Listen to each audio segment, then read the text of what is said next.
Hello and welcome to Goose Creek Cycle. Today we're going to have a look at the Specialized Stumpjumper Alloy. This is the 27.5 or 650B, however you want to call that, short travel version. So this is going to be the sort of the playful version of this bike. And this is the base model of this bike, and the goal here has been, okay, we've got the Stumpjumper frame, which is arguably one of the best frames on the market right now. Design wise, they revamped it in 2019 with the offset shock here to give it more lateral stiffness and a wider range of shocks. But how do we get this sort of amazing frame under people without breaking their budgets? So the result of this is their base model here, which is just the alloy. So the same design that goes into all the carbon fiber versions. We're just into aluminum, which, there's an argument for, hey, if this is something I'm really going to, ride hard and crash a lot, then maybe the alloy is more impact resistant. So let's go through a couple of the features of it. Oddly enough, I just ordered this exact bike for me as a demo. So I will be riding it and having other people ride it. And I'll start by letting everybody sort of thrash it as is, and then I'll make the changes that we'll talk about here in this video as well. So go ahead and hit subscribe, like this video, and have a look, because that video should be coming out pretty soon of the actual demo of this bike. But let's look at some of the features here. We just talked about the offset shock design here, where we are sort of asymmetric, and it comes up the side that gives us a longer throw on that shock, but keeps the lateral stiffness of the frame. Allows you to use whatever shock you want. Previous versions, it was shorter, so you were limited in your choice of actual shocks that you could put in there. They've also got what's called a flip chip in this linkage. It's kind of hard to see, but this little silver piece under there, you pull this out. It takes about 10 minutes, but you would pull this the shock off, flip that chip around, and it will drop your bottom bracket by about 6 millimeters and give you about a half degree in head tube angle change. So if you go with a plus size tire, that's nice, or if you want to slack out the bike a little bit, it's an option, and it's an easy switch.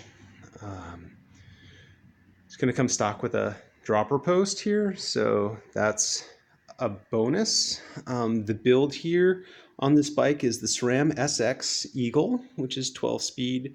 The SX does not use the driver that we see from SRAM a lot. It's using a traditional HD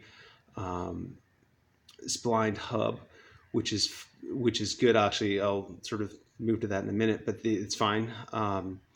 And that gives you an 1150 stock range here, so 11 tooth small, and then 50 tooth big. We're using Tektro hydraulic brakes, and the Specialized Purgatory tires.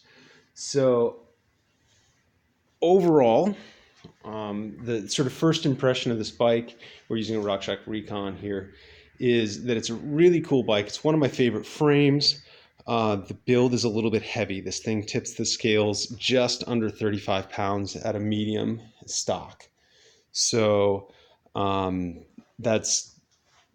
it's a little heavier, especially if you're used to riding higher end stuff. But for most people, this is their entry into a full suspension. So yeah, it's not going to be the weight of a carbon fiber craziness, but it's also not going to be $5,000 like some of those are. So this one, MSRP on this is around $2,000. But for me, on mine, I will ride it as is for a while. I didn't mention it's 130 millimeters of travel front and rear. This is the short travel version. So it's a great trail bike. With the 650 wheels, it's going to be fast, nimble. This is a good one if you want to really play. For me, this SX group is pretty heavy. We're using a traditional cartridge style bottom bracket with a a splined axle. And what I will probably do on mine is swap this whole drivetrain out, um, and go to a 1x11 instead of a 1x12. And that is because I feel like SRAM's 12-speed stuff, if you're not going to go electronic, you get some shifting issues out of it. It works fine, but it's just harder to keep dialed in, just because it has to be so precise. So I like the old 11-speed stuff. I will probably do that. So I will do a mixture of an upgrade / downgrade on mine, where I'm going to switch the crank to something a little nicer and a nicer quality, but a sort of a last year's technology on the rear.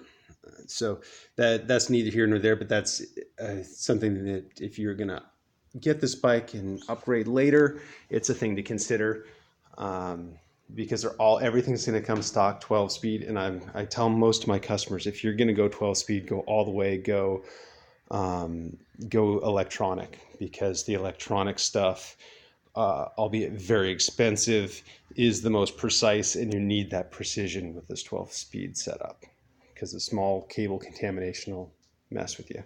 So the flaws of this bike, really, and I guess it comes with the territory of being the entry level, is the weight. And for me, the entry level 12-speed stuff. But really, for the price, this is a great way to get into an amazing bike. I really do. I've liked the way this bike rides. Again, we're going to get a full thrash test. I'm going to let most of my staff ride it, and I'm going to ride it, and we'll get everybody's impressions. We'll take some of our team guys and put them out just to see what we can do with this bike. But stay tuned for that video. It should come up probably, the bike is arriving tomorrow, so we should see that within a month, real full test on this. So go ahead, like, subscribe, and we will see that in a bit.